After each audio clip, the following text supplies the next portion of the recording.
Et il y a un proverbe qui dit que le bonheur, c'est la seule chose qui augmente quand on le divise.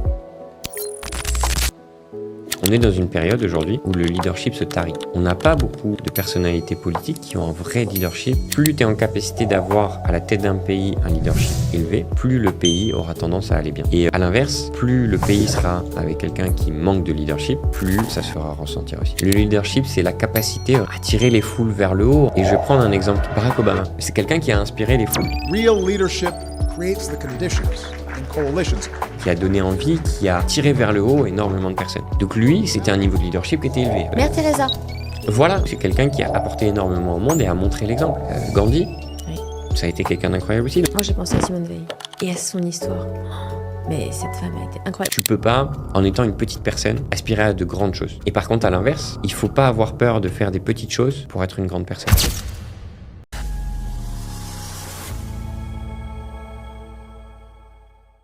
Et bonjour à tous et bienvenue à tous pour un nouvel épisode de Grandir par l'entrepreneuriat. Aujourd'hui, je me retrouve à nouveau avec la chère et tendre Lindsay et on va pouvoir échanger sur tout ce qu'on a déjà échangé, à savoir beaucoup d'éléments sur évidemment l'entrepreneuriat, beaucoup d'éléments surtout sur le couple, les relations et comment tout ça se mixe pour avoir, je dirais, un cocktail qui est plutôt non explosif mais plutôt serein et un peu comme une douce vague finalement.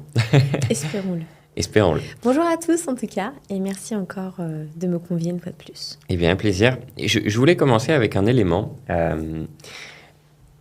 parce que c'est vrai qu'on est beaucoup parti dernièrement sur des échanges par rapport aux relations, avec des statistiques un peu poussées, etc.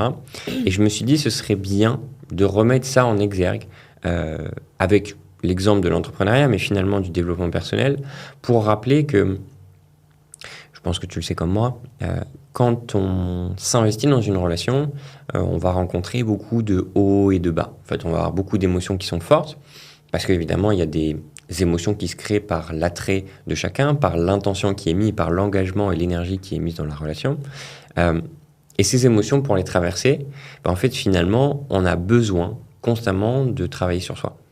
Et donc, la notion de développement personnel, elle reste constamment liée.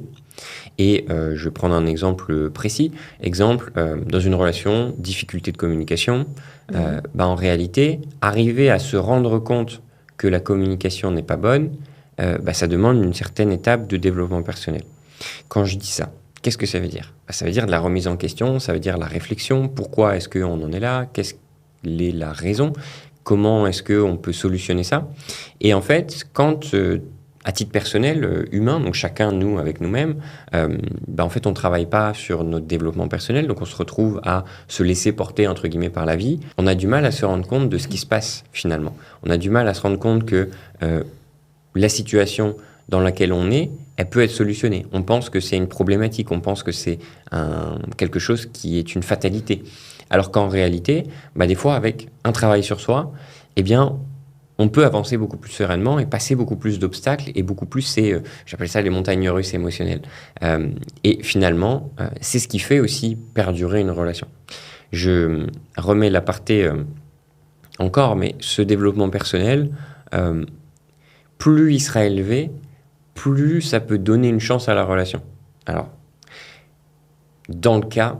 on peut avoir trouvé la bonne personne. Parce qu'évidemment, si on n'a pas trouvé la bonne personne, des fois, il vaut mieux que la relation s'arrête. Mais dans le cas où on a potentiellement trouvé la bonne personne, mais que c'est souvent des problématiques d'apprendre à se connaître, d'apprendre à comprendre l'autre, à se comprendre soi, de nos réactions, de ce qui nous déclenche, du coup, forcément, moins on a connaissance de ça, plus le conflit sera important et plus on va avoir une séparation qui va se créer dans la relation. Alors que finalement, plus on est en capacité de comprendre ce qui nous trigger, donc ce qui nous déclenche les choses, les émotions, les ressentis, le manque de communication, ce qui ne va pas avec nous, parce qu'il y a des choses qui viennent de nous, comme ça peut venir du partenaire, mais avant tout, c'est nous, comment ça nous affecte, et à partir de là, comment on peut travailler ça. Et le fait de le travailler aussi en couple va forcément aider. Donc voilà, ça c'était ma petite intro sur comment le développement personnel est important. Et plus on va augmenter notre développement personnel, plus on va être en capacité de laisser une chance à la relation. Mais pour moi, c'est indispensable. Ouais. Alors j'aimerais juste ajouter quelque chose, parce que le développement personnel, c'est pas un but, dans le sens où ça ne s'atteint jamais. ça se construit et ça se continue en permanence. Et là où il faut faire attention, c'est qu'on a beau être pas du tout... ne s'être pas encore posé la question, c'est pas pour autant qu'on ne se la posera jamais. Parce que le couple, il évolue aussi comme ça. Il évolue et au fur et à mesure, le couple permet de faire du développement personnel ou les relations quelles qu'elles soient. Il ne faut pas se dire, oui, on n'est pas au même stade de développement personnel, donc ça ne peut pas marcher avec cette personne. C'est ça que je veux dire. C'est que cette personne-là, elle peut prendre un essor même que vous n'avez même pas envisagé et elle peut vous aider vous aussi dans votre développement personnel. C'est pas parce qu'on n'en est pas au même niveau que la personne ne peut rien vous faire travailler. Je trouve que c'est important de mettre l'accent sur ça, au même titre qu'on peut être très, très axé dans le développement personnel et pour autant, un jour, ça marche pas. Il faut pas jeter la pierre non plus. C'est ok, on peut pas être tout le temps. Je crois que chaque jour, on est traversé par 60 000 pensées.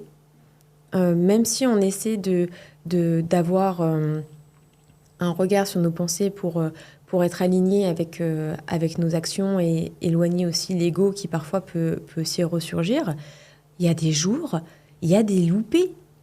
Il faut dédramatiser ça. On n'attend pas que demain on se réveille et ça y est, on est Bouddha, tu vois. Enfin, il y a un gap. Et... Je suis Bouddha.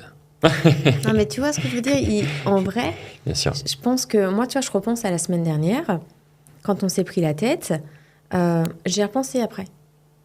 Et en fait, ça m'a fait grandir de ouf. Parce que j'ai réalisé pourquoi j'avais réagi comme ça. Parce qu'en fait, la réalité des choses, c'est que je me suis sentie investie d'une mission trop grande pour moi. J'ai eu l'impression de devoir porter la parole de toutes les femmes, alors que en réalité, c'est pas de mon ressort. Mais j'ai eu le sentiment de devoir défendre l'ensemble des femmes sur des situations que, par exemple, moi, j'ai pas connues. Tu vois ? Mais sous prétexte que certaines l'ont connue, pour pas qu'elles se sentent rabaissées, qu'elles se sentent, en fait, soutenues dans ce qu'elles peuvent traverser, comme un peu une crise identitaire, tu vois ? Vraiment en mode, là, on est attaqué et la réponse se doit d'être l'opposition. Tu sais, comme quand tu as un sentiment d'attaque. Comme si... et je me suis posé la question, mais pourquoi ? Puisque c'était pas du tout personnel. C'est même pas en lien avec quelque chose que j'aurais pu vivre personnellement. Enfin, on m'a jamais reproché, je vous aurais bien pris, mais vous n'êtes qu'une femme. Tu vois ? On a pu me faire comprendre parfois que voilà, ils avaient peut-être envie d'un profil peut-être plus masculin, mais qu'en fait, ils étaient très satisfaits d'avoir un profil féminin. Et à l'inverse, tu as les opportunités parce que tu étais un profil féminin, ça te correspondait mieux. Et moi, je le vois par exemple dans le cadre de mon cursus scolaire. Moi, j'ai choisi un cursus scientifique qui, à la base, est majoritairement constitué d'hommes. Et là, je vois qu'il y a une équité qui commence à se faire et ils sont très contents de recevoir des femmes dans un cursus scientifique. Donc au contraire, moi j'ai eu le sentiment d'être bien accueillie justement parce que ça s'ouvrait vers ça. Mais je sais aussi que c'est pas le cas non plus partout. Et pour ces cas-là, on peut pas faire l'impasse non plus. Et c'est pour ça que je pense que j'ai réagi en me disant faut pas considérer que le travail est terminé non plus. Mais c'est vrai que à ce moment-là, je me suis dit qu'est-ce qui m'a fait sentir que j'avais presque pas le poids du monde, mais vraiment une charge d'un seul coup sur les épaules, comme si je devais me faire l'exemple et la représentation de l'ensemble des femmes du monde. Mais parce qu'en fait, on est conditionné à ça, à être toujours exemplaire. La femme, elle est toujours comme elle doit être. Elle doit toujours être ce qu'on attend d'elle. Et c'est vrai que c'est difficile, je trouve, de trouver notre unicité en tant que femme. Et selon qui ? La société, je pense. Encore, il n'y a pas si longtemps, les femmes s'habillaient en fonction du statut social de leur mari, parce qu'elles étaient la représentation de leur mari, elles étaient la représentation du métier de leur mari, d'un cercle social. Et je pense que ça a toujours... Il y a inconsciemment, même à travers la télévision, une pression qui se fait sur les femmes, où les femmes elles doivent toujours être parfaites. Et c'est vrai que c'est dur parce on connaît toute l'imperfection et on n'a pas envie que certaines soient discriminées pour ça, alors qu'on sait que nous-mêmes, on est capable d'être totalement imparfaite. Et en fait, c'est génial. Mais en fait, on ne reconnaît pas encore ça comme une valeur d'avoir chacun des caractéristiques qui nous sont propres. D'avoir notre personnalité, c'est pas ce qu'on met en avant quand on attend quelque chose d'une femme. Et c'est dommage. Mais ça va venir. Parce que les choses avancent et que les choses progressent, et tant mieux. Et puis tu dis, les femmes doivent être parfaites, etc. Et alors tu l'as vu, il y a eu beaucoup de mouvements, justement, de femmes qui étaient actrices et qui prônaient justement cette non-perfection sur leur réseau, etc. Donc déjà, ça a été, je dirais, une grosse avance par rapport à bien des éléments. Et non, en fait, je pense qu'aujourd'hui, il y a deux choses. Il y a certes la vision que l'homme peut avoir de la femme, et il y a la vision que la femme se fait d'elle-même, qui sont deux choses différentes. Oui, mais regarde, on a regardé le film Babylone, incroyable.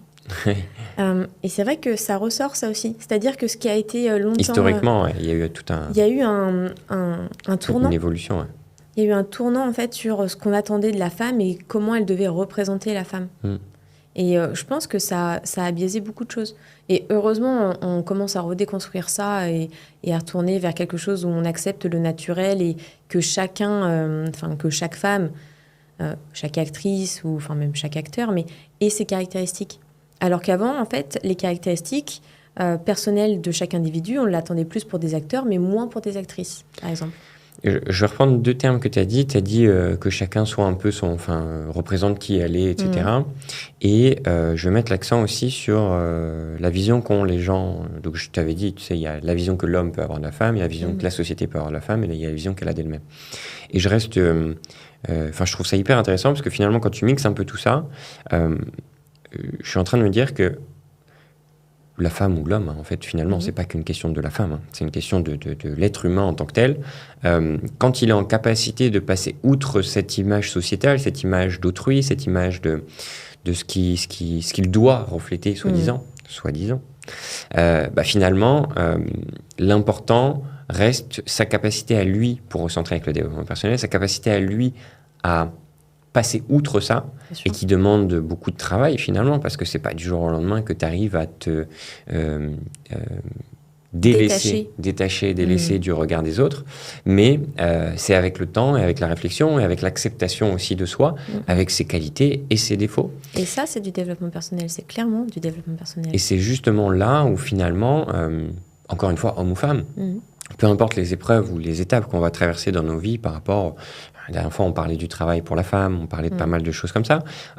Peu importe ces étapes et ces moments, si on est en capacité de passer outre ce jugement, en fait, on va déjà passer une étape qui est colossale dans cette notion de grandir. Et grandir, comme tu disais, ça reste un chemin. Ça reste des choses qui vont aller dans le temps. Ça ne se finira jamais. Je suis totalement d'accord avec toi.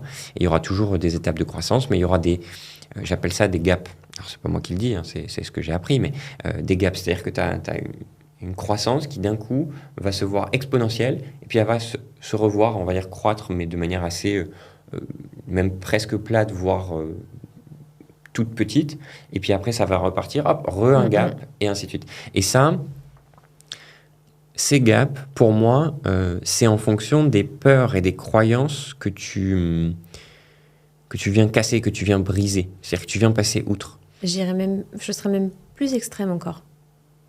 Il y a une phase de croissance et en vrai, il y a un down. Il y a un truc qui te fait percuter de te dire « Ok, là, ma réaction, j'ai pas aimé ce que j'ai été. J'ai pas aimé ce que j'ai fait ressortir, j'ai pas aimé ce que j'ai réussi à partager. » Donc, en fait, ça, je ne veux pas être cette personne, je ne veux pas... c'est pas ce que je suis. Et pourtant, c'est ce que j'ai montré. Pourquoi ? Et c'est là... Quand il y a eu ce petit down, ce petit élément, cette petite chose qui fait que on se remet en question. On n'a pas été, oui c'est ça, on se remet en question parce qu'on n'était pas aligné avec soi-même. Que là, on va pouvoir s'élever plus haut que ça. Et c'est ok. C'est pareil. Moi, j'ai plusieurs personnes qui m'ont dit oui, j'y arrive pas. J'aimerais bien aussi tenir une routine. Comme par exemple, moi j'ai certaines routines et on me dit j'aimerais bien avoir une routine comme ça. J'y arrive pas, je le tiens pas. Mais c'est normal. Moi, ma routine, elle s'est pas installée du jour au lendemain. Je me suis pas levée un matin en mettant tout en place. Ou le soir, ou tu sais, mes petits rituels que je peux avoir dans ma vie. Ça s'est pas fait du jour au lendemain, en fait. Ça s'est installé progressivement. Donc, décomplexons ça et acceptons juste de pas se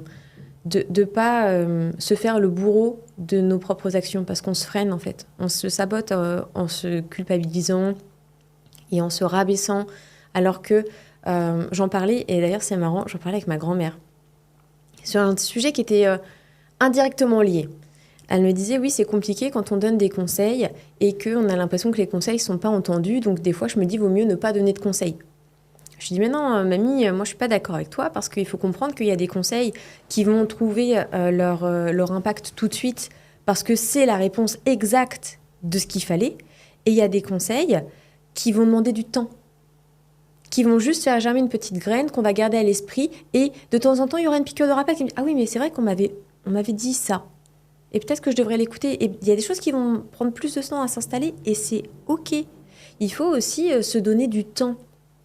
Il faut respecter ça, il faut respecter son rythme, et il faut être doux avec soi. Je pense qu'on manque de douceur envers soi-même. Ouais, et je reprends l'exemple tu vois, de ta grand-mère qui disait j'ai donné les conseils mais ils ne sont pas entendus. C'est malheureux, mais l'humain est tel que les gens qui lui sont proches, il les a tellement entendus, il les a tellement connus que le poids de ce qu'ils disent n'a pas le même poids que quelqu'un qui serait un inconnu et qui serait reconnu dans son domaine ou peu importe. Exemple, ou même le pas médecin reconnu dans son domaine. Je donne l'exemple quand même de l'habit, entre guillemets. Le médecin, ta grand-mère te dit quelque chose, tu l'entends pas. Le médecin, il va te dire quelque chose lié à ta santé, bien sûr. Tu vas l'écouter parce qu'il a la blouse blanche, tu vois. Et c'est pour ça que, du coup, c'est extrêmement intéressant de passer par tout ce qui est coach ou formation ou des gens qui sont reconnus comme tels, qui vont t'apporter une connaissance, une compétence ou une expertise ou un tips ou un déblocage, parce que même si tu l'avais entendu avant, ça t'avait pas impacté, tu ne l'avais pas pris en compte, tu ne l'avais pas pris en considération. Et ça, c'est l'humain, il est comme ça. Quand les gens sont proches, on a du mal à entendre et à écouter, contrairement à quelqu'un d'externe.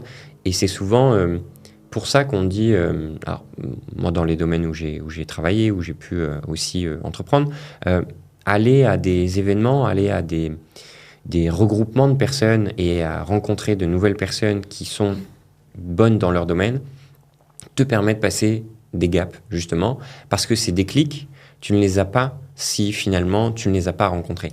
Je pense qu'il y a deux autres choses qui entrent en ligne de compte. Je suis totalement d'accord avec ce que tu dis, mais pour renforcer en fait le fait qu'on entend parfois moins, ou du coup, en réalité, c'est même pas qu'on entend moins, c'est qu'on donne moins l'impression d'entendre ce que nos proches nous disent. C'est que déjà, généralement, nos proches, ils mettent pas mal d'édulcorants. Tu vois, genre ils enrobent le truc, ils en font un truc pour pas nous heurter, pour pas nous blesser. Donc le message a moins d'impact parce qu'il nous frappe moins. Parce que généralement, nos proches, ils vont pas débarquer en te disant là, je suis désolée de te dire ça comme ça, mais stop, ce que tu fais, ça marche pas, ça va pas marcher, il faut que tu fasses comme ça parce que là, clairement, tu vas dans le mur. Généralement, ils mettent des formes qu'un coach mettra moins. Donc déjà, pour ça que c'est bien de faire aussi parfois appel à quelqu'un d'extérieur. Deuxième chose, quand c'est quelqu'un qui t'est proche, quand c'est quelqu'un qui te dit ça, il y a indirectement une question d'ego qui peut aussi ressortir.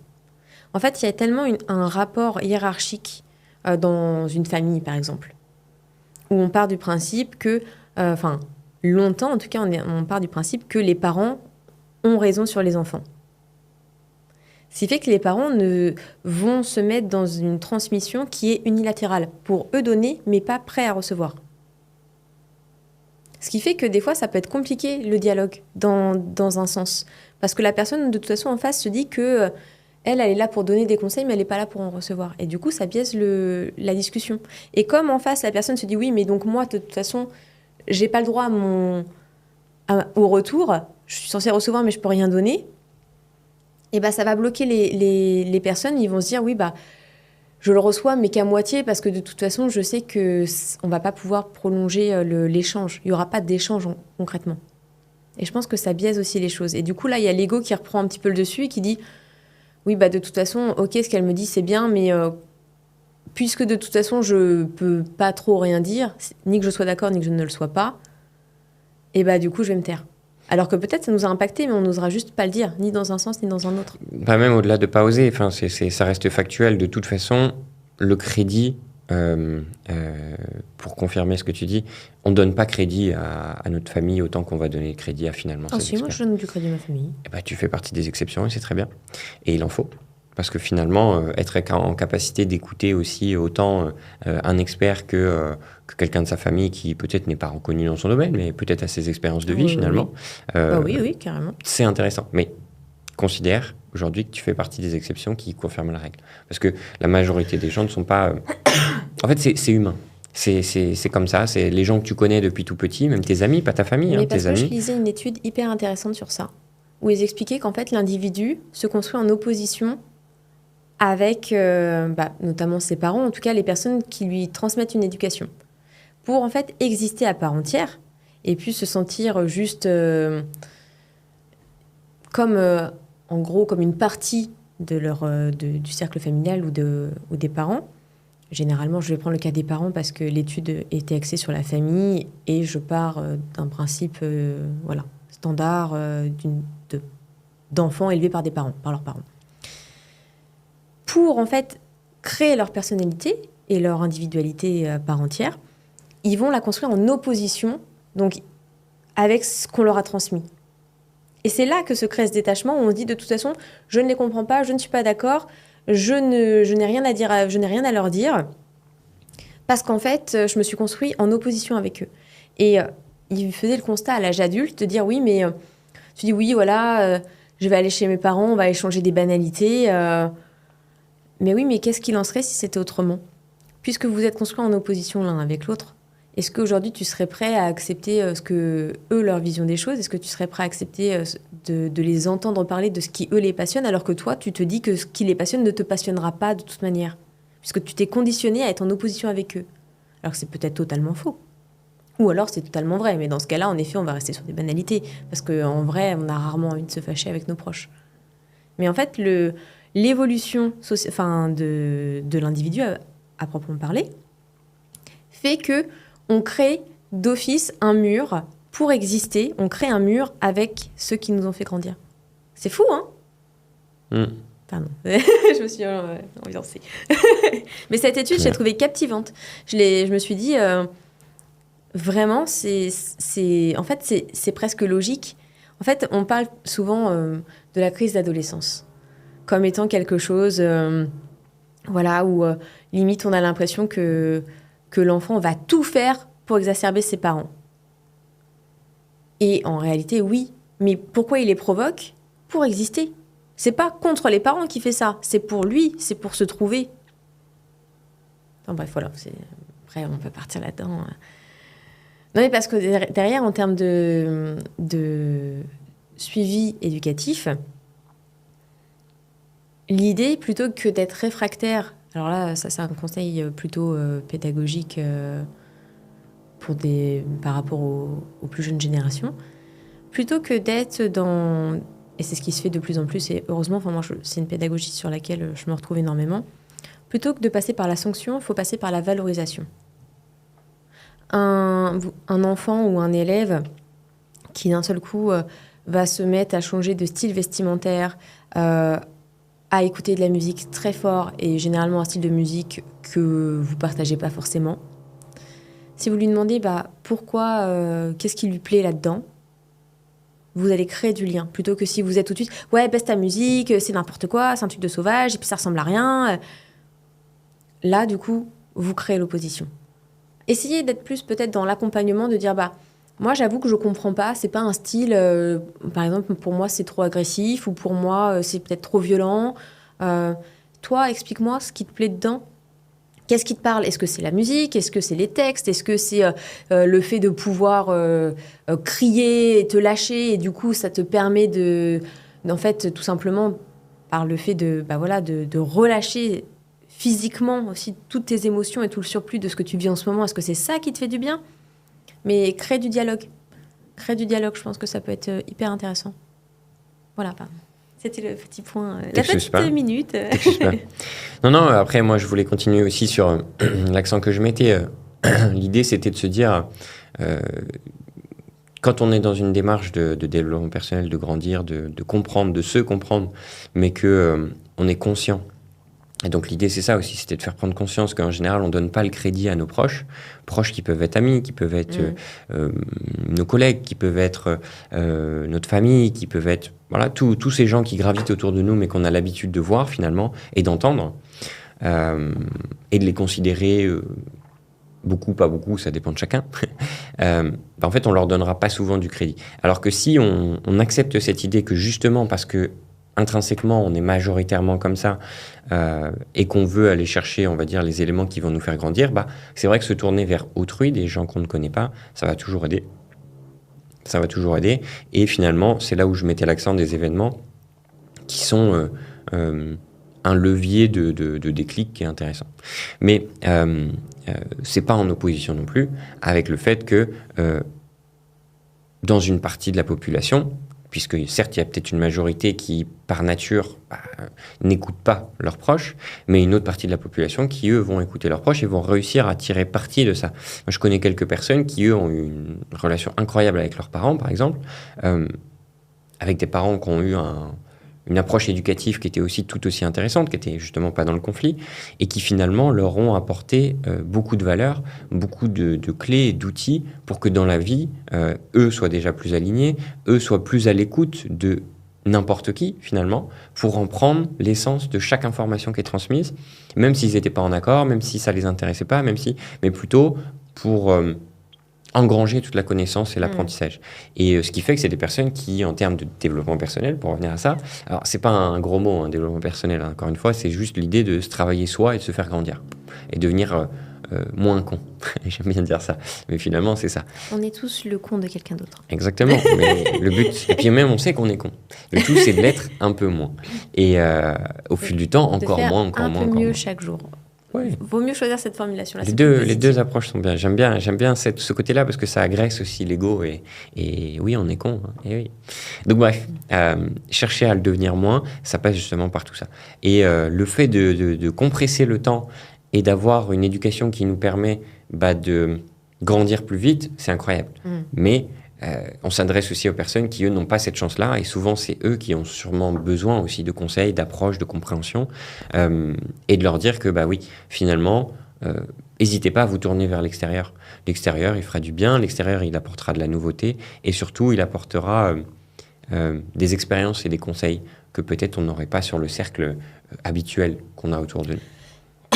Et autre chose aussi qui peut être hyper bien, et à tout âge, vraiment, tout âge dans le sens l'enfance, l'adolescence, l'âge adulte, et même pour des personnes en catégorie senior, on va dire ça comme ça, c'est les activités artistiques. Peu importe la forme que ça prend, que ce soit de l'écriture, du coloriage, de la peinture, de la musique, du théâtre, ça peut être n'importe quoi. En fait, ça va vous créer une réflexion interne. Vous allez réfléchir. Inconsciemment, parce que le but, c'est pas d'avoir une contrainte de réflexion, mais c'est que naturellement, puisque vous allez être dans une activité de création, vous allez créer aussi, vraiment au niveau cérébral, des connexions neuronales, et vous allez du coup avoir un esprit de réflexion qui va vous aider, vous aussi, à émerger, à vous trouver vous, plutôt que de parfois avoir le sentiment de suivre un peu ce qui se fait, soit parce que c'est plus facile, soit parce que même on ne s'est même pas posé la question. Il y a des gens, c'est juste que ils se sont juste pas posé la question. Rien que le fait déjà de pouvoir remettre les choses en perspective et de se poser la question, c'est le premier pas. C'est incroyable. Et ça, on peut l'avoir que si... pourquoi je parle d'activité créative ? Parce que ça vous engage à voir d'autres perspectives, à essayer d'autres choses. Et ça, tiens, j'aimerais bien essayer ça. Et on essaie et on voit. Et ça crée au niveau cérébral vraiment une approche qui est encore différente. Et ça peut être fait à n'importe quel âge. Et ça, je trouve ça hyper intéressant de le souligner. Et on disait, oui, c'est vrai que parfois une personne extérieure, mais parfois même quelqu'un que vous ne verrez qu'une fois dans votre vie. Pourquoi est-ce que ça a autant d'impact ? Parfois, il y a des choses très profondes qu'on garde en nous, qu'on n'ose pas dire à nos proches, que même à un médecin qu'on va revoir, etc., on n'osera pas dire parce que... Et on va croiser quelqu'un un soir qu'on n'a jamais vu, qu'on verra jamais, et on va lui déballer notre vie. Mais parce qu'en fait, on a besoin de le dire, mais on ne sait pas à qui le dire. Et rien que le fait de le dire à voix haute, ça devient concret, ça devient vrai. Ça n'existe pas que dans votre tête, ça existe aussi dans la vraie vie. Et à partir de là, ça va débloquer plein de choses en vous. Donc c'est pour ça qu'on parle souvent même de thérapie avec des psychiatres ou des psychologues. Et ça marche, hein. La thérapie fonctionne. Mais des fois, ça peut être un cap trop grand pour certaines personnes. Juste déjà, un moment, réussir à dire ce qu'on a sur le cœur à quelqu'un, même si derrière, il n'y aura pas de retour ou autre, parce qu'on ne verra pas la personne, c'est pas grave, en fait. Vous avez déjà fait le premier pas pour vous-même. Moi, ça, j'appelle ça penser les blessures. Parce que, enfin, même pas penser les blessures, c'est plus ou moins, alors pas l'effacer, mais bon, l'aider à passer à autre chose. Parce que finalement, on a des émotions vis-à-vis de certaines relations, certaines expériences de vie qui nous blessent. Des situations, finalement. Ça va à volo. Non, pardon. Parce que j'ai pensé. Ça va à volo. Et donc, en fait, quand on se blesse, quand on est blessé, c'est quelque chose on a du mal à faire le deuil de ce qui s'est passé, on a du mal à accepter ce qui s'est passé, et donc on en veut souvent à la personne, on a une relation qui est difficile avec cette personne, et ça fait mal. Et en fait, cette blessure-là, le fait de faire ce que tu as dit, de simplement dire ce qu'on voulait, même sans attendre de retour, sans attendre de réconciliation, sans attendre de quoi que ce soit, mais simplement le fait de dire ce qu'il y a à dire, ça permet en effet de se libérer d'un poids qu'on a sur les épaules. Et ça permet d'éviter en fait finalement de broyer du noir. Moi, je vois souvent beaucoup de gens, alors j'étais comme ça plus jeune aussi, qui gardent tout dans la tête, qui réfléchissent tout dans la tête, tous les scénarios, hein, même des scénarios qui n'existent pas, ils sont là, ils évoluent. Et en fait, finalement, on en vient à s'inventer une haine envers quelqu'un parce qu'on s'est inventé un scénario dans notre tête à force de broyer du noir. Alors que finalement, quand on reste sur les faits, sur ce qui nous a blessés et qu'on est très pragmatique, alors c'est mon côté où je le suis, très pragmatique vis-à-vis de ce qui s'est passé et qu'on dit, ok, moi j'ai pas apprécié ça m'a fait mal comme ça, etc. à la personne, au moment où on est en capacité de pouvoir lui dire, comment déjà on fait cette étape, comme tu dis, de dire les choses et de le rendre réel, eh bien, la personne, qu'elle l'entende ou pas, on lui a dit. Et on va déjà mieux. Et donc c'est une première étape, en effet. Et après, il y a d'autres éléments qui peuvent permettre d'avoir toujours plus, je dirais, de capacité à outrepasser les blessures du passé. Et il y a quelque chose qui peut être aussi hyper intéressant et qu'on peut faire même seul. Bien sûr, c'est au fur et à mesure. Hein, faites pas ça sur absolument tout de suite. Quand on commence à se poser des questions, on ne peut pas se poser des questions sur tout. Mais on peut se mettre entre guillemets, des alarmes internes. Quand on sent que là, on se met dans un état où on n'est pas bien, on est dans un mal-être. Déjà, en prendre conscience, se dire non mais là ça va pas. Et plutôt que de se dire oui ça va pas, c'est une fatalité, essayer de changer son point de vue sur ça et revenir à quelque chose de positif. Bien évidemment, pour quelqu'un qui est enclin un peu à la déprime et qui a peut-être un tempérament un peu pessimiste de base, ça va lui demander beaucoup d'efforts au début. Et à la fin, ce sera un automatisme, et plus ça ira, et mieux ce sera, et ça se fera naturellement. Mais par exemple, moi, j'ai beaucoup de personnes autour de moi qui vont me dire « Ouais, vu la météo, je peux mieux de rester dans mon lit », parce qu'ils partent du principe que tout de suite, leur journée est gâchée alors qu'ils ne se sont même pas levés. Et forcément, en fait, à faire ça, ils sabotent de base leur journée. Tout de suite. Et c'est dommage. Alors qu'en réalité, il faudrait y voir un côté positif, et c'est pas forcément une mauvaise chose que le temps soit mauvais. Je comprends que ça puisse impacter, moi aussi. Hein, la première, des fois, c'est vrai que quand je vois un temps maussade, je vais avoir envie d'être plus tranquille et d'être peut-être moins active que d'habitude. Mais pourquoi ce serait une mauvaise chose ? Au contraire, bon, après, nous, on a la chance, je remets les choses à leur place, c'est que nous, le temps maussade, on l'a rarement ici. Donc quand on l'a, c'est vrai que c'est suffisamment exceptionnel pour pouvoir se dire ah, il fait ce temps-là ? Oh, tiens, je me regarderais bien un film. Et c'est une belle chose, quelque chose de bien. Je comprends qu'en effet, c'est parce qu'on a la chance, nous, d'avoir quand même beaucoup de soleil. C'est vrai que si l'intégralité du temps était peut-être maussade, Comme en Normandie. Je pourrais pas me dire ça tous les jours. Mais par contre, du coup, il faut décomplexer les choses en disant, en faire comme quelque chose de banal et par contre, au contraire, se réjouir d'une éclaircie. Voir les choses dans ce sens-là plutôt que dans l'autre. Plutôt que de blâmer la pluie qui tombe. Et ça marche surtout... vous avez été vous chercher un truc purée comme de par hasard, et ben voilà, il y a plus de café. Si c'est comme ça, ça sert à quoi que je me lève, que je vienne tôt s'il y a déjà plus rien, nanana. Il y a plus de café. Voyez s'il n'y a pas une alternative plutôt que de se dire tout de suite il y a plus de café, c'est peut-être l'occasion d'aller en chercher un là-bas, ou tiens, est-ce que je pourrais pas goûter du thé, ou est-ce que d'en faire quelque chose, une expérience de vie qui peut être cool. Et même si, imaginons, vous dites, tiens, je vais goûter le thé. Ah non, j'aime pas le thé. Il faut en rire plus qu'en pleurer. Alors, c'est facile, dit comme ça, on va dire, oui, ok, t'es mignonne, Lindsay, mais bon. Mais ça demande du temps. Et il y a des jours, il y aura des loupés, et il y a des jours, vous le ferez, et vous serez fiers de vous, et vous direz, c'est cool. Je vais donner une approche à ce que tu dis qui est différente, mais qui rejoint la même chose. En fait, les deux sont complémentaires.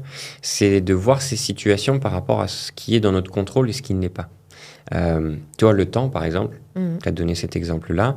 Le temps, finalement, on n'a pas de contrôle. Qu'il fasse beau ou qu'il fasse moche, on n'a pas de contrôle. Non. Le fait qu'il y ait du café ou pas, au moment où on arrive, potentiellement, on n'avait pas de contrôle. Parce que c'était peut-être pas entre nos mains. Par contre, une fois qu'on y est, qu'on est devant la chose, peut-être qu'on a un contrôle. Donc là, ok, on peut y mettre une énergie. Soit on peut refaire du café. Donc, ça demande du temps, mais ok. On peut y mettre une énergie qui va aller dans l'idée d'une solution, finalement. On ne va pas mettre une énergie pour se plaindre. Ce serait perdre de l'énergie, au final. Donc, dans les zones où on n'a pas de contrôle, on ne fait rien, on passe, simplement. On se concentre sur d'autres choses, on met l'énergie dans d'autres choses. Le coup du café, je vais étayer mes propos parce que ça vient de quelque chose de vécu. C'est que quand tu travailles en école... Généralement, alors ça dépend des écoles, il y a des cafetières où c'est café individuel, donc ok. Et il y en a, c'est des cafetières filtres, et donc c'est des grosses cafetières. Et en fait, c'est général. Alors, ça va... Peut-être qu'il n'y a que moi qui vois ça, hein. Mais moi, je trouve que c'est très représentatif de l'ambiance de l'équipe. Moi, j'ai vu des écoles où, à peine arrivée, en gros, la directrice nous disait « Alors, le café, c'est là, vous vous servez parce que moi, c'est comme ça, j'achète le café pour tout le monde à l'année. » Il y a des écoles où tu arrives, où chacun te dit « Chacun ramène son café. » Et littéralement, je te jure que c'est vrai. Hein.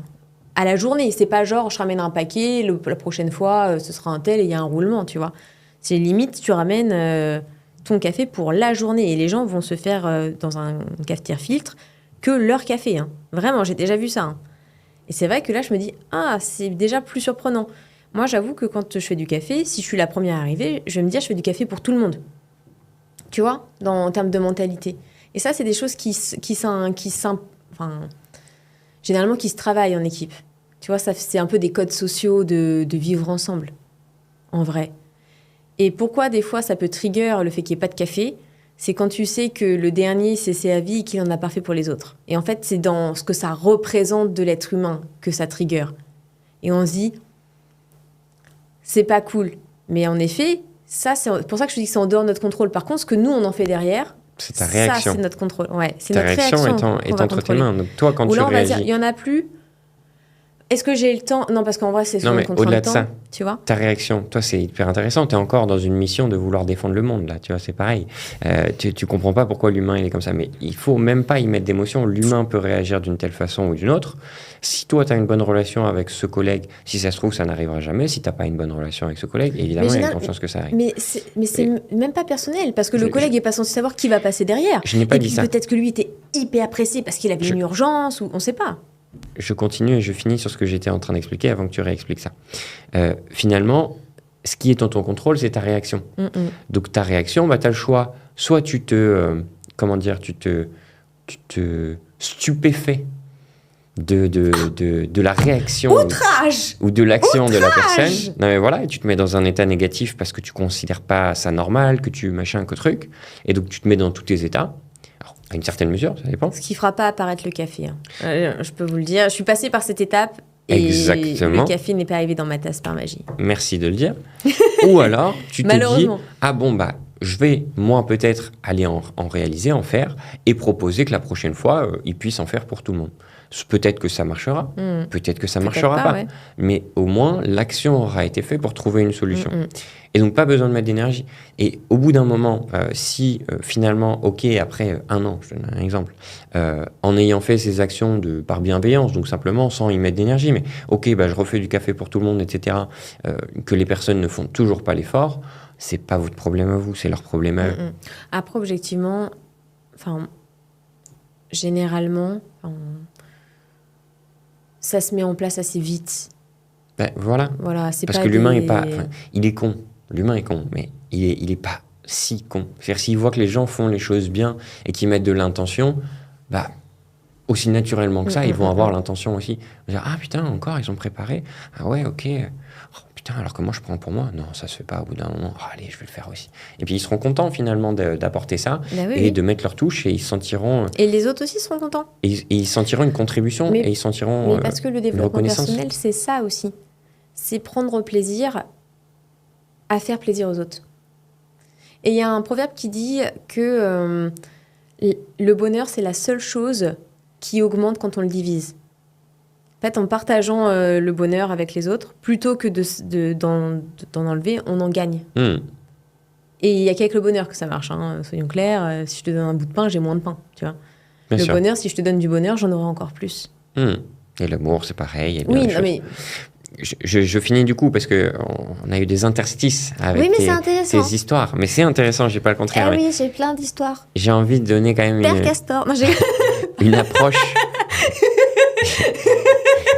J'ai envie de donner une approche claire. Parce que là, en fait, j'y reviens, mais j'arrive jamais à aller jusqu'au bout. Donc je vais jusqu'au bout.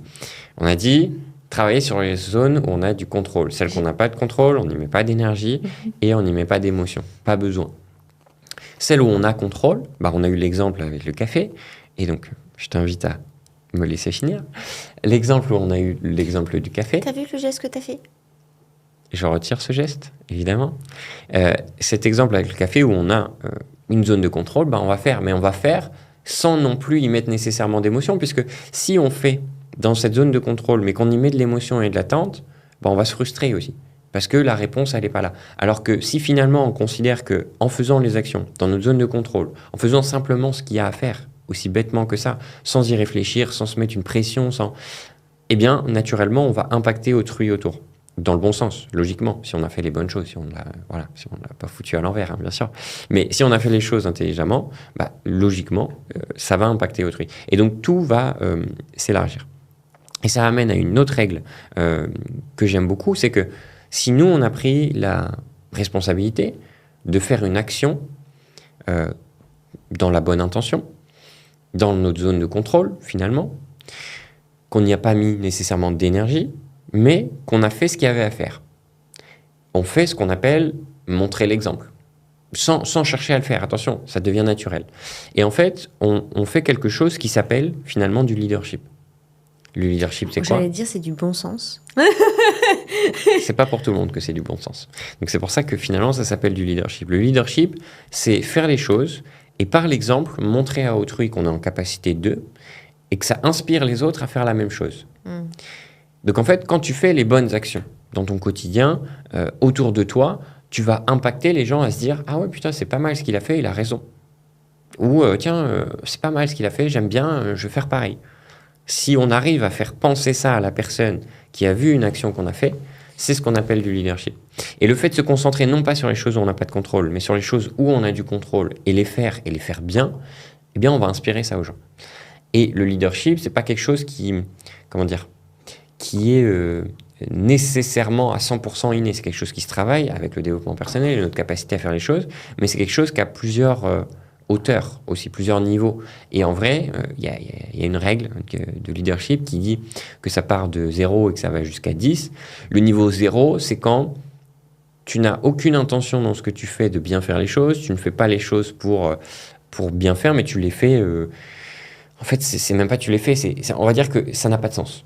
Voilà, si tu émets de l'émotion, etc., c'est un peu dans tous les sens, c'est mal fait, c'est bon. Mais c'est bâclé ? Potentiellement, en tout cas, il n'y a pas l'intention de faire les choses bien. Ok. Alors que dès le moment où tu fais ces choses bien et que ça commence à avoir un impact autour de toi, tu vas commencer à avoir ce fameux niveau de leadership qui va augmenter. Donc en fait, par nature, le leadership, tu peux en avoir que si tu montres indirectement, pas nécessairement dans l'intention de montrer, mais que si tu fais les choses bien et que ça apporte quelque chose à autrui. Si ça n'apporte rien, tu vas pas avoir de leadership. Donc le premier niveau de leadership, alors c'est malheureux, mais le premier niveau de leadership, c'est le statut. Exemple, tu es prof. Donc toi, en tant que prof, tu as un niveau 1 de leadership. C'est-à-dire que tu peux être la plus efficace au monde et en ayant 0 développement personnel, parce que tu es prof, tu peux être le plus con des profs du monde. Leadership number 5. Tu auras niveau 1. 5. Tu auras niveau 1 de leadership parce que tu as ce statut. Pourquoi pas 5? Un manager, j'y viens. 5. J'y viens. 5. Un manager, lui, aura pareil ce niveau 1 de leadership. Ça peut être le plus con des managers, avec 0 bonnes intentions. Il fait les choses mal, mais il a le poste. Et toi, tu es juste chargé clientèle. Et lui, il est manager des chargés clientèle. Donc, il a le niveau 1 de statut. C'est le statut. C'est vraiment une question hiérarchique purement, exactement. Et c'est uniquement un statut. Tu as, en gros, l'intitulé. Et ton intitulé dit que tu es plus haut que autrui, à un certain niveau. Ça me fait penser à un de mes profs, une fois. Il nous avait dit, alors moi, je vous explique, je suis à bac plus 3, vous êtes à bac moins 2, un truc comme ça. Donc, je ne vous respecte pas, je ne vous dirai pas bonjour. Et ça, c'est typiquement le mec qui a un niveau de leadership de niveau 1, mais qui ira jamais au-dessus. Ah non, non. Et donc, comment est-ce qu'on débloque maintenant les... Parce qu'on ne le respectait pas. Exactement, parce qu'il n'est pas inspirant, cette personne. Non. Il ne fait pas les choses avec les bonnes intentions. En fait, comme il n'était pas respectable... Exactement. Il n'était pas respectueux, donc pas respectable, donc pas respecté. Donc... La boucle est bouclée. Mais c'est un très bon exemple. C'est-à-dire que ce leader... Le leadership, c'est création d'un leader, d'une personne qui devient quelqu'un et qui devient inspirant pour autrui. Il peut devenir ce leader que s'il est respecté. Donc, cette inspiration d'autrui, c'est une question de respect. Et donc, finalement, une fois que tu as le statut, en fait, si tu n'as rien d'autre, l'exemple que tu as donné est très bon, en fait, tu ne pourras jamais aller au-dessus.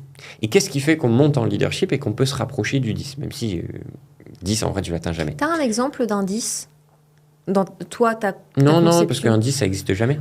Un 9, pour toi, quelqu'un qui aura un 9 en leadership. Même un 9, c'est compliqué. Mais je vais te prendre un exemple. En plus, qu'avait le statut. Barack Obama. Ça a été un président, donc il avait le statut, mais qui, par sa personnalité, par son comportement, par ses attitudes, par ce qu'il a fait pour son pays ou ce qu'il faisait pour les gens, au-delà de ce qui, peu importe le côté politique, mais plutôt humainement, c'est quelqu'un qui a inspiré les foules, qui a donné envie, qui a tiré vers le haut énormément de personnes. Donc lui, c'était un niveau de leadership qui était élevé. Alors entre 7 et 10, j'en sais rien, il est par là. Mais déjà, 7, c'est incroyable, tu vois. Non, mais c'est un exemple. Okay. Ou un... Mère Teresa. Voilà, Mère Teresa, c'est un exemple de leadership intéressant. Ah oui. Parce que du coup, c'est quelqu'un qui a apporté énormément au monde et a montré l'exemple. Gandhi, ça a été quelqu'un d'incroyable aussi. Donc en fait, ces niveaux de leadership... oui. En fait, toutes les... grandes personnalités qui ont fait grandir le monde. Oui, voilà. Exactement. Oui. Parce qu'en fait, ça se base vraiment littéralement sur ça. Oui, en fait, ils ont changé le monde. Exactement.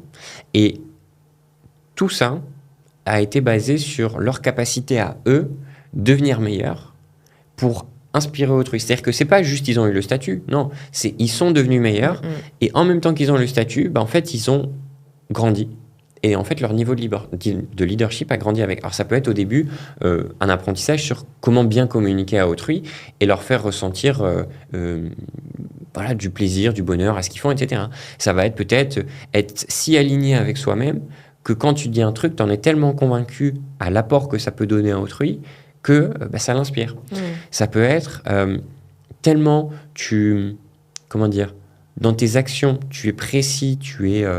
qualitatif, tu es bon, impliqué, que du coup, les gens le ressentent et veulent faire aussi la même chose. Ainsi de suite. Donc tout ça va permettre d'augmenter ce niveau de leadership et le fait d'inspirer autrui et de montrer l'exemple.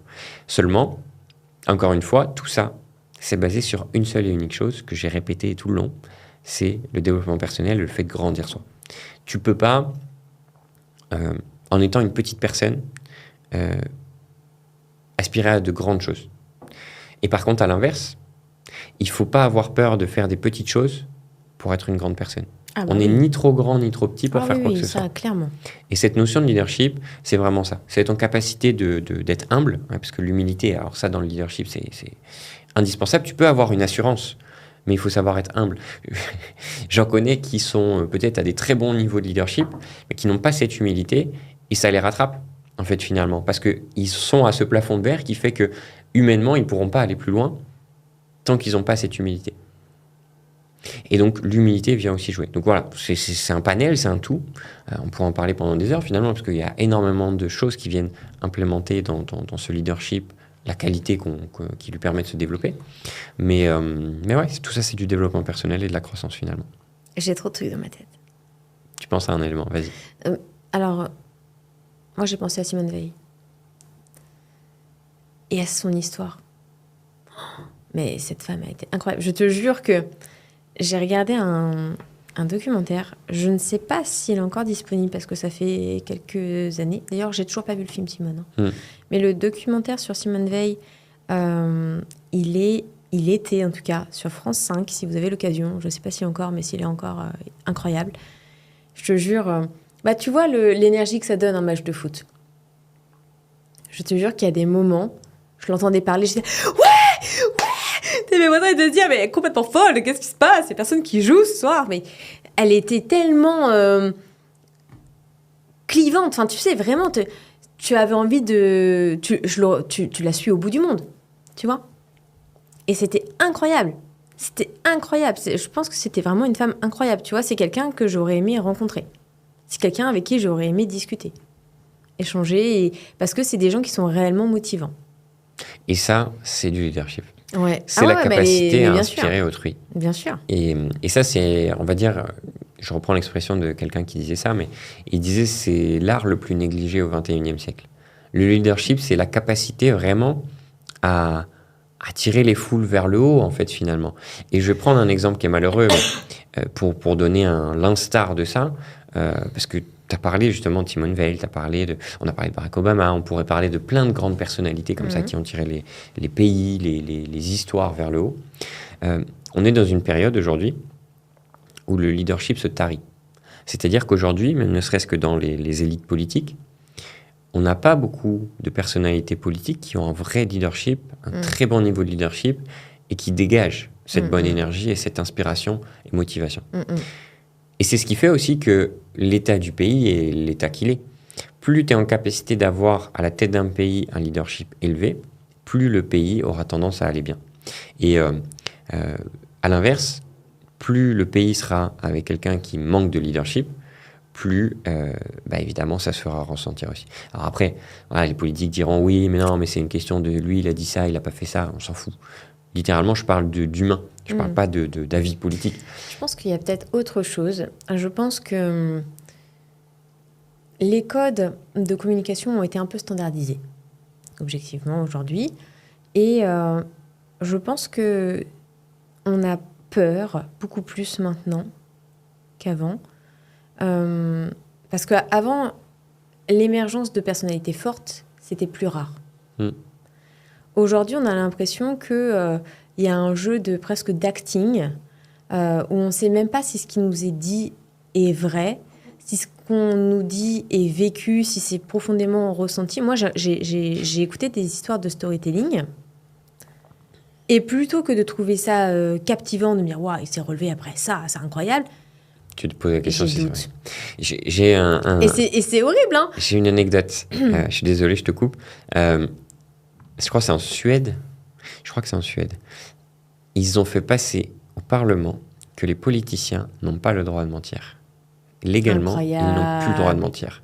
C'est monstrueux. Et s'ils se parjurent, ils ne peuvent plus faire de politique. Voilà, ils vont être en procès et magnifique. Très sûrement de la prison, tu vois. Magnifique. En tout cas, à une certaine hauteur. Mais c'est monstrueux. Mais c'est génial. C'est génial. C'est dommage de devoir en arriver là. Oui. Mais c'est génial. Exactement. Mais oui. Parce que tu vois, regarde, cas concret. En fait, ce petit doute, moi, je le vois, on est différents sur ça. Pas plus tard que tout à l'heure sur la route. Tu vois, moi, je vois quelqu'un... Il y en a... C'est vrai que ces derniers mois, il y a peut-être plus de personnes qui vont venir demander si on a de la monnaie ou des choses comme ça. C'est vrai qu'ici, Oui, c'était un cas à part. On- Pour une fois que c'est... Oui. on en a rarement. En vrai, enfin, moi, en tout cas, j'en ai très rarement. Tu prends plus la route que moi, tu sais mieux que moi. Tu me dis, bah écoute, ces derniers mois, je le vois plus. Et c'est vrai qu'avant, on avait des personnes qui pouvaient demander si on avait des pièces, mais c'était des gens qui, Contribuer, quoi, à leur manière. oui, qui contribuaient à leur manière parce qu'ils allaient faire un show. Et ça peut être du jonglage, ça peut être des acrobaties, enfin, ça peut être quelque chose, mais c'était un spectacle, comme ou des fois c'est de la musique, C'est ça. ou bon, passons. Et puis on donnait tout le temps, en plus, finalement. Oui. Dans ces situations-là, j'entends. Et donc là, la personne vient et clairement donc m'en dit, parce que du coup c'était pas un spectacle ou c'était pas. Exactement. Et dans ma tête je me dis purée, là j'ai rien. Et toi d'office tu me dis non mais lui ça se voit que c'est un acteur. Je sais pas comment tu peux dire ça. Oui non mais genre la veste déchirée ici et tout. Moi c'est des détails, j'ai même pas fait attention à ça. En fait, Tu vois. c'est malheureux, mais moi, au contraire, quand il y a de la vraie misère et que on sent que c'est des gens qui ont bonnes intentions, mais qui voilà, sont dans une situation malgré eux et ils la subissent, et je suis le premier à être là, tu vois. Oui mais regarde, tu vois par exemple le couple qui est venu la dernière fois. Ta première réaction c'était de dire quoi?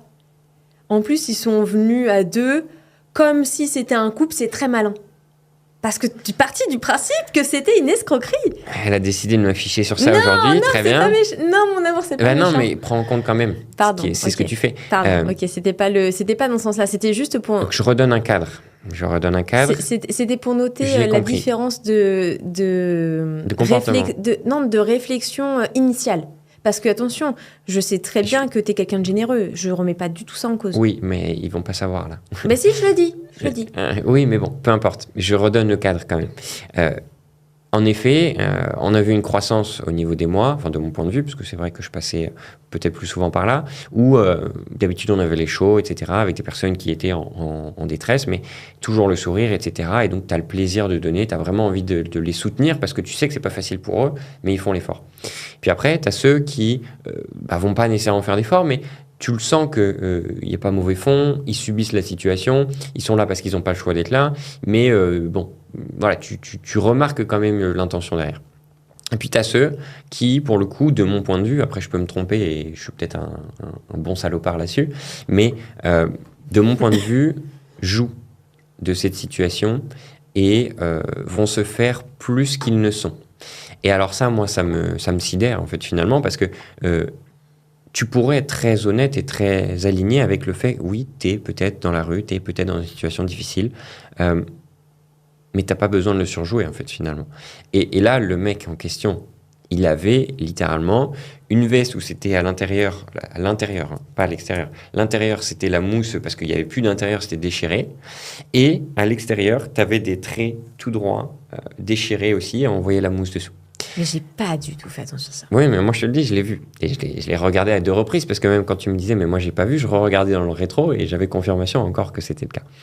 Et je le voyais vraiment dans son comportement, et c'est le mec qui. Enfin, il se faisait plus qu'il n'était.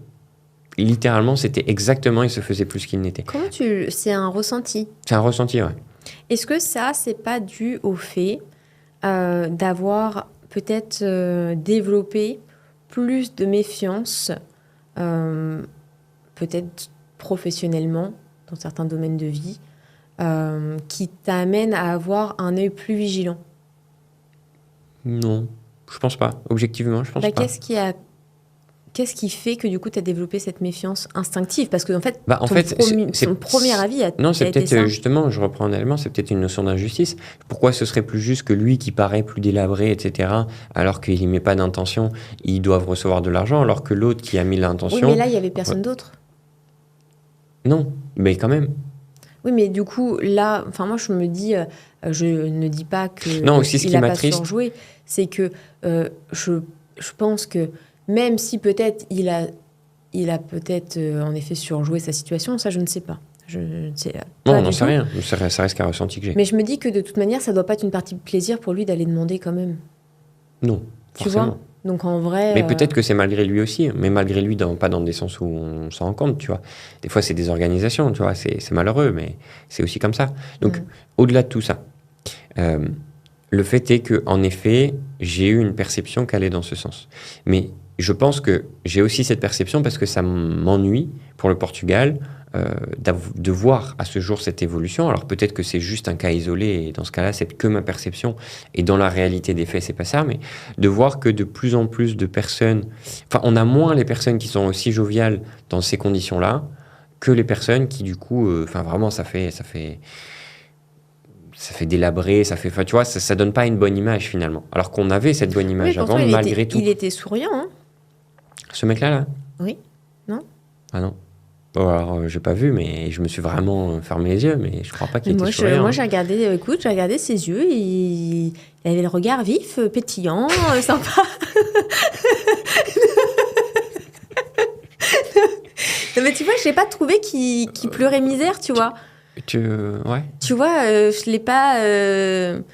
Ouais, je l'ai pas senti... comment on appelle ça, tu sais... Je sais pas, parce que moi, j'ai pas vu un mec qui sourit. C'est tout ce que je peux te dire. J'ai pas regardé ses yeux plus que ça. Moi, je l'ai trouvé... je l'ai pas trouvé accablé par la vie, tu vois. Bah, donc tu confirmes encore plus mon instinct. Parce mais que, non, mais dans le sens où je pense s'il n'est pas accablé par la vie, mais qui fait le mec qui est mais pour moi, il faisait pas le mec. Il avait juste pas d'autres fringues. Et il vient pour demander si on peut l'aider. Mais tu vois, et puis pour moi, même si t'es à la rue, et que tu portes les mêmes vêtements souvent, notamment un manteau, etc., tu te retrouves pas avec l'intérieur qui est déchiré, qui est arraché ou je ne sais quoi, et juste un trait là qui est déchiré de ton truc. On l'a peut-être agressé. Peut-être qu'on l'a agressé. J'y ai pensé. Je me suis dit, si c'est ça, autant pour moi.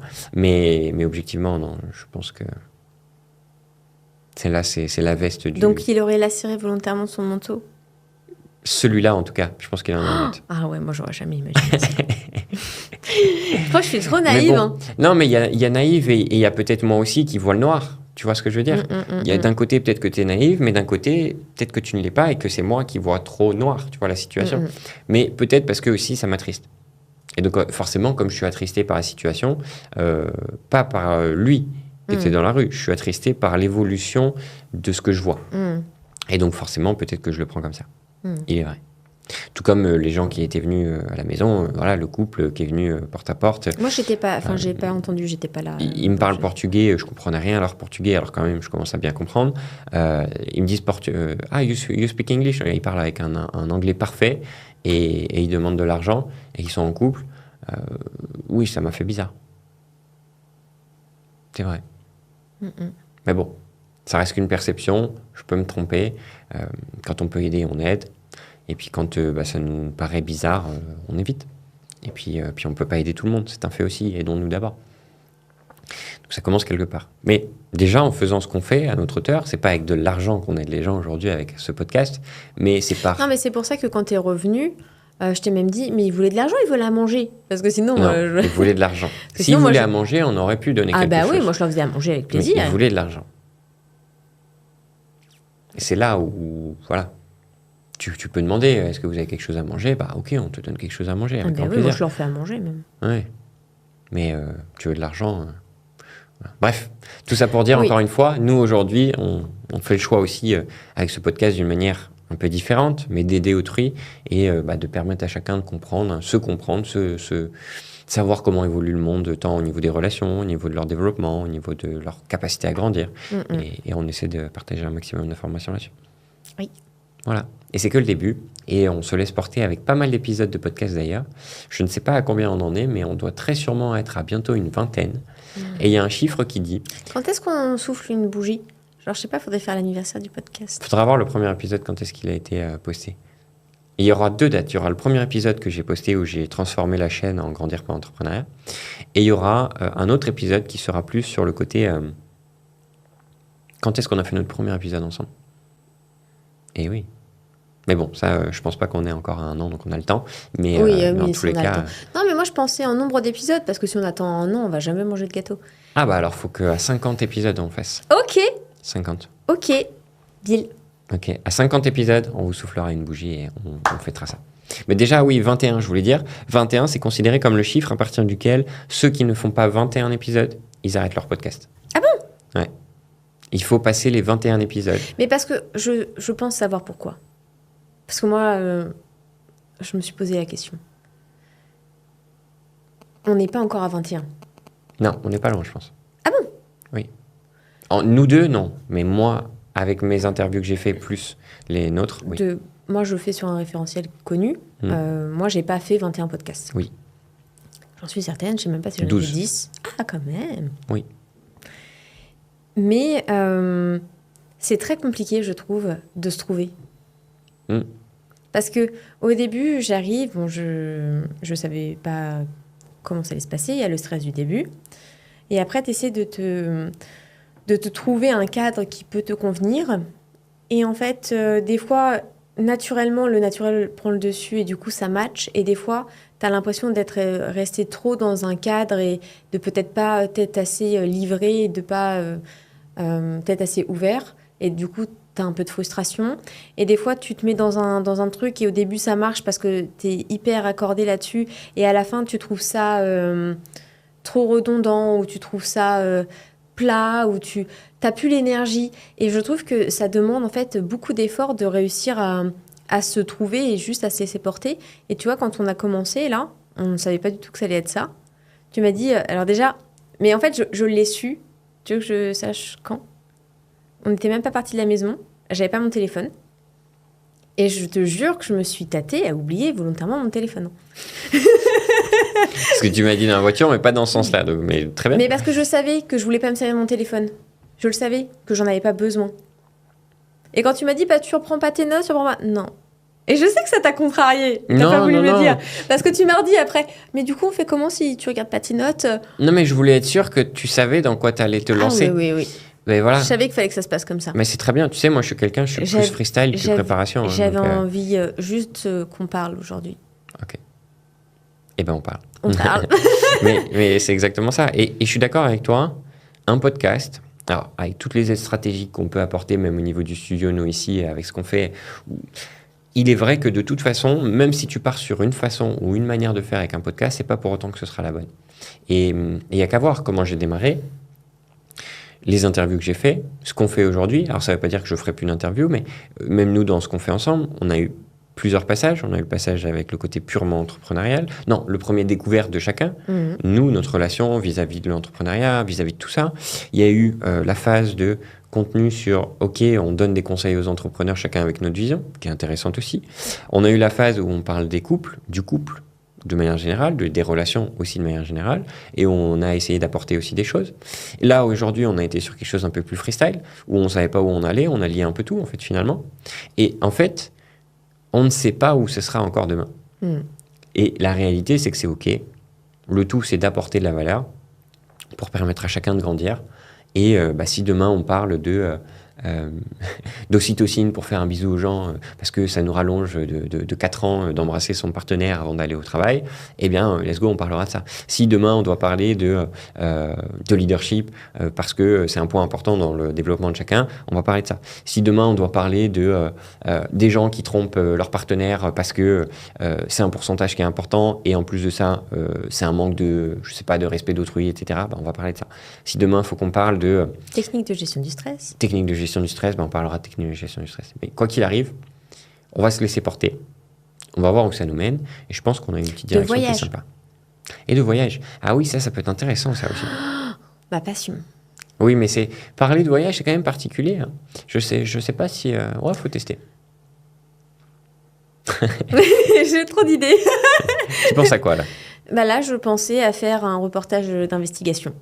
Vous faire des vlogs, les amis. Si tu fais des vlogs, moi, ça va. Hein. Tu tiens la caméra, pas de souci. Hein. Ok. Ah oui. Moi, oui. C'est bien, je serai sur les photos. Oui. Et vidéo. Parce que vidéo, surtout vlog vidéo. Oui.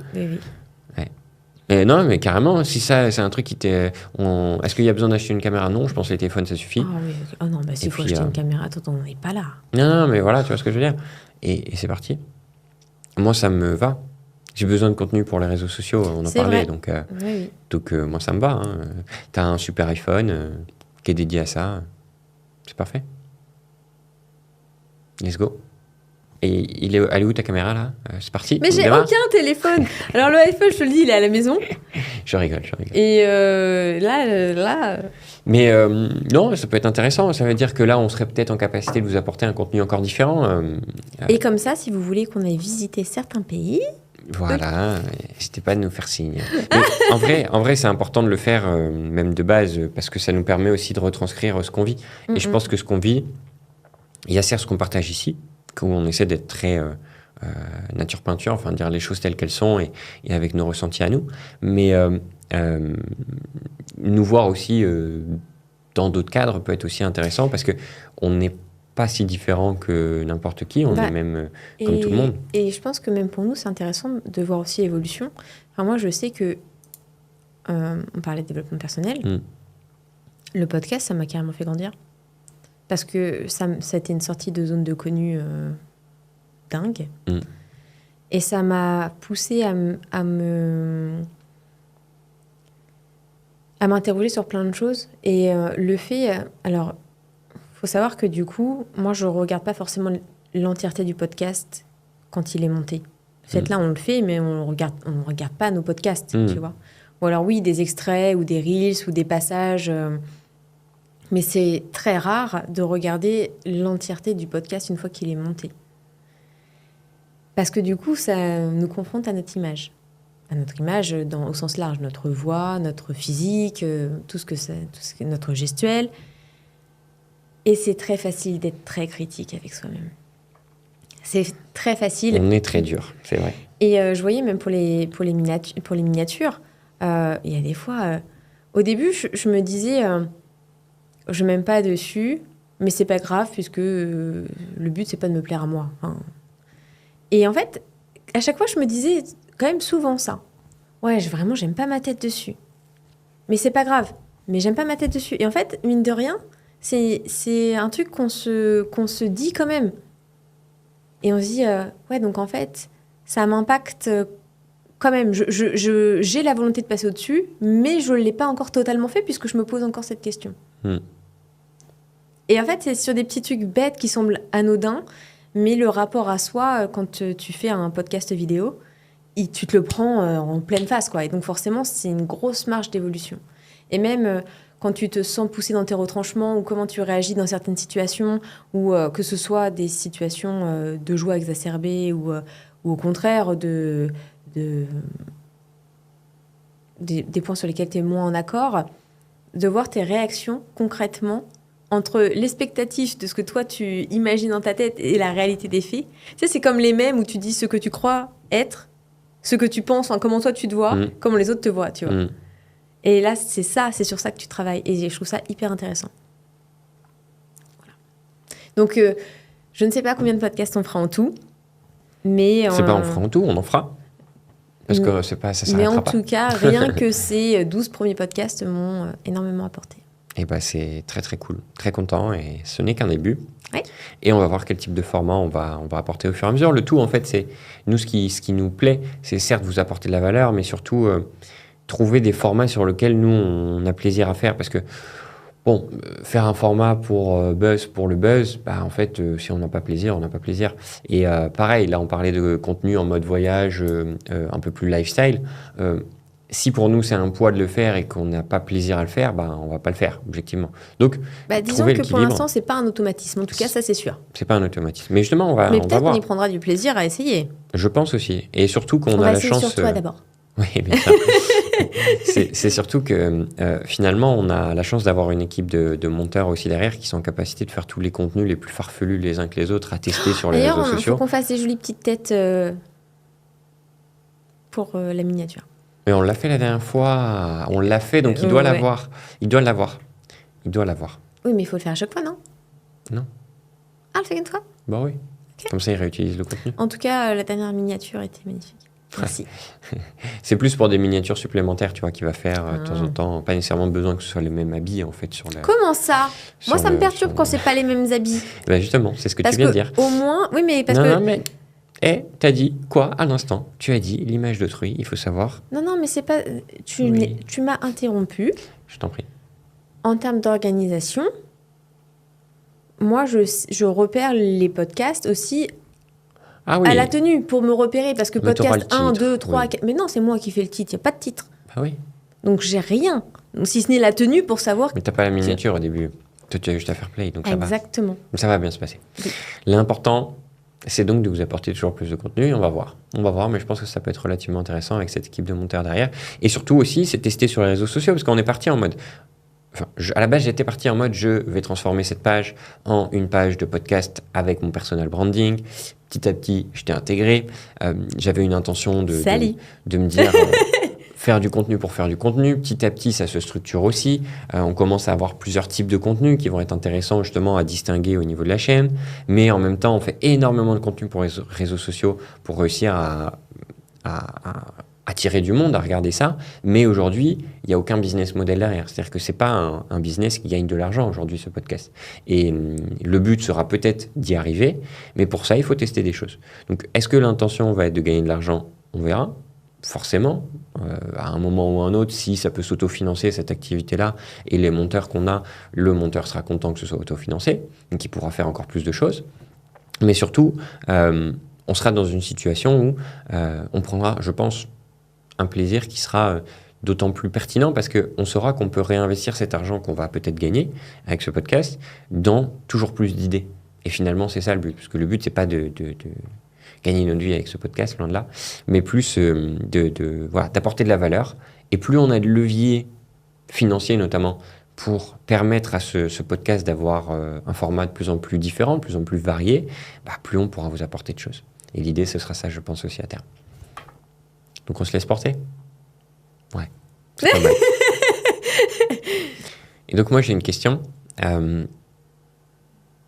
Comment est-ce que tu vois, là, de toutes les expériences qu'on a eues avec le podcast, comment est-ce que tu vois celui-ci évoluer vis-à-vis de toi? En gros, où est-ce que tu as pris le plus de plaisir? Moi, j'aime bien. Alors, je sais que toi, c'est moins ton truc. Mais moi, j'aime bien discuter de sujets d'actualité. Je sais que c'est pas ton truc. Ne fais pas cette tête. Ça dépend quoi, mais oui, à une certaine mesure. Mais moi, c'est vrai que j'aime bien échanger de divers sujets. Exemple. Tout ce qui peut se passer. Tiens, j'ai vu une enquête sur ça. Tiens, les derniers chiffres sur ça sont sortis. Tiens, il s'est passé ça. Peu importe, national, international. Moi, je suis assez ouverte à la discussion. J'aime bien discuter, en fait. Alors, pourquoi est-ce que moi, ça me plaît moins? Par contre, on pourra tenter et on peut se faire un format où on va tenter ça. Et je me connais, je vais vite être fatigué par le sujet. Ça peut être plein de sujets différents. Oui, tu peux même choisir le sujet si tu veux. Je suis d'accord. Mais je pense... en fait, ça dépend. Ça dépend. Ça peut être tellement de choses, mais il y a des choses, mais moi, je m'en... C'est malheureux, hein. Et ça, c'est un défaut, il faut le savoir, hein, mais dont je m'en contrefiche. Et puis, il y a d'autres qui vont être hyper intéressants. Mais il y en a d'autres qui vont être intéressants à une certaine mesure, tu vois. Et en fait, je sais que toi, quand tu es impliqué après dans l'échange, t'es à fond. Peu importe le sujet, en fait, t'es à fond. Et alors, moi, après, je sais que ça va être dur. Mais on peut très bien tester et faire une sélection de sujets. J'aimerais bien faire des interviews aussi. Ça me plairait bien. Ah ça, tu peux faire des interviews, oui. J'aimerais bien. Ça me plairait. Tu as juste à solliciter les personnes de ton choix. J'ai déjà des idées en tête. Et tu peux, et au contraire, ce sera ultra pertinent. Et puis tu mettras l'axe que tu veux, le parcours de la personne. Moi, ce serait plutôt, alors en effet, plus ceux du... Alors moi, dans ma tête, hein, encore une fois, c'est plutôt axé sur du développement personnel et aussi sur du soin alternatif. Mais je sais que voilà, c'est pas forcément quelque chose qui plaît à tout le monde. J'ai totalement conscience. Ouais, mais tu sais, dans une discussion, dans une interview, le sujet n'est pas nécessairement toi. Donc en fait, c'est ça qui est intéressant, finalement. Et c'est amener en fait une ouverture, une vision sur quelque chose qu'on n'aurait peut-être même pas soupçonné. Ouais, mais ce que je veux dire, c'est que... D'où on avait une idée peut-être figée alors qu'elle est beaucoup plus large. L'idée, c'est de faire parler ton interlocuteur et en fait, naturellement, en lui mettant un cadre où il se sent bien, où il est à l'aise, et c'est des fois en le laissant parler, en creusant même sur des éléments, tu vas forcément creuser sur des choses qui te parlent, toi. Et ça suffit, en fait. Tu te retrouves dans quelque chose où tu n'as pas à te dire oui, ça correspond pas. Ça se fait tout seul. Et je vois toutes les interviews que j'ai pu faire avec des guests d'ailleurs incroyables. Je vous invite à aller regarder les interviews que j'ai pu faire avec différentes personnes sur la chaîne. En fait, tu sors le meilleur d'eux dès lors que tu leur mets un cadre et qu'il y a de la bienveillance, que Mais tu sais à tu quoi ça me fait t'intéresses en penser fait. Ça me fait penser, parce que je trouve qu'il le fait extrêmement bien, quand on regarde Hot One. Oui. Dans Hot Ones, c'est exactement ça. C'est que, en fait, les personnes se livrent et c'est hyper impactant parce qu'on sent leur passion, on sent tout ce qu'il y a derrière et je trouve ça génial. Tu vois, ça, c'est le genre de... Il y a le piment qui aide, mais justement, Oui. sache que sans le piment, moi, j'ai eu des personnes, justement, dans les invités, et encore merci à eux, qui ont lâché des Moi, je peux le faire choses... avec le piment. Tu fais comme tu veux, mais qui ont lâché des choses vraiment extrêmement intéressantes parce qu'ils étaient à l'aise, parce qu'ils étaient bien, et parce que de fil en aiguille, tu te retrouves avec quelqu'un qui est un super entrepreneur et qui va parler de sa phase de dépression. Et il y a qu'en un fait, autre... c'est intime. Là, ce qui se crée, un podcast comme ça, en one-one, ça m'étonne pas qu'on parte sur des sujets personnels. Non, mais justement, et c'est exactement ça. Donc tu te retrouves vraiment avec des choses où la personne n'aurait pas dit ailleurs. Et c'est le but, en fait. Enfin, le but. On veut pas que vous mettiez à nu non plus. Mais en tout cas, oui, c'est pour l'expression. Mais en tout cas... Allez En tout cas, ça se fait naturellement. Et c'est vrai que c'est vraiment l'idée. Et moi, j'ai vraiment plaisir à ça. Là, dernièrement, j'ai pas refait d'interview parce que j'ai pas pris le temps de convier les personnes que j'ai envie de convier. J'en ai plusieurs. Mais oui, c'est vraiment quelque chose qui peut être sympa. Et je t'invite très fortement à le faire. Et ce sera avec plaisir que Grandir portera les podcasts que tu feras auprès de différents guests que tu choisiras. Merci, avec plaisir. J'accepte cette opportunité. Et quelle heure? Est-ce que, avant qu'on arrête, tu as des idées en tête de personnes que tu aimerais inviter? Oui, mais j'ai pas envie de le dire là. D'accord. Ok. Quel type de profil? Quel type de profil? Des personnes humainement bonnes. Vraiment des gens qui, ne serait-ce que par leur présence, dégagent quelque chose de positif. Qui ont envie de donner aux autres, qui sont dans l'échange, qui sont des personnes qui sont altruistes, qui sont généreuses, qui sont ouvertes et qui sont sensibles. Ok. Voilà. Très bien. Donc, ils veulent donner. Oui. Et c'est parfait. Qui ont trouvé leur truc pour le faire, tu vois. Ok. Qui ont leur manière de voir les choses aussi. Ouais, et qui ont leur manière de donner. Ok. Quelque chose dans lequel ils savent faire. Et très intéressant. Et au contraire, ça peut être extrêmement intéressant aussi pour les personnes. Et je pense qu'il va y avoir un switch, une jonction à faire. Aujourd'hui, on est grandir par l'entrepreneuriat. Il y aura peut-être un intérêt à l'avenir de simplement réduire à grandir. On verra si on fera ce changement ou pas à l'avenir. Oh, info exclusive. Non, mais il est vrai qu'aujourd'hui, on touche à tout sur le côté croissance personnelle. Et s'arrêter à part l'entrepreneuriat, en fait, c'est un peu réducteur. C'est limitant. Alors que finalement, on touche à tout. Alors c'est vrai que l'entrepreneuriat, moi, ça me touche à tous mes aspects. Et les personnes que j'ai invitées, ça les touche parce que c'est des gens qui sont majoritairement entrepreneurs. Mais il y a des gens qui ne se définissent pas à part l'entrepreneuriat, qui sont entrepreneurs, mais qui ne se définissent pas par l'entrepreneuriat. Exactement. Et je pense qu'il y a beaucoup de personnes, en fait, comme ça. Et je pense même que l'entrepreneuriat ne convient pas à tout le monde. Ou alors peut-être que ça conviendra à un temps de vie, mais peut-être pas sur l'entièreté du temps de vie. Et c'est pas pour autant que si tu n'es pas forcément adapté au mode de vie entrepreneurial, que tu n'évolues pas. Et en effet, ça peut être une alternative très bien justement de ne plus se limiter qu'à des entrepreneurs. Attention, c'est très bien d'être entrepreneur. Je ne dis pas le contraire du tout. Mais c'est vrai que je pense qu'on peut aussi tirer énormément de belles choses de personnes qui ne sont pas spécialement dans l'entrepreneuriat ou en tout cas qui ne se définissent pas comme entrepreneurs. Exactement. Et c'est là où aussi on tirera un parti peut-être meilleur de certaines personnalités, certains profils qui, eux, ne rentreraient pas dans une certaine case, mais au contraire ont beaucoup à apporter et ils le feront avec nous pour le coup. Et avec vous tous. Parfait.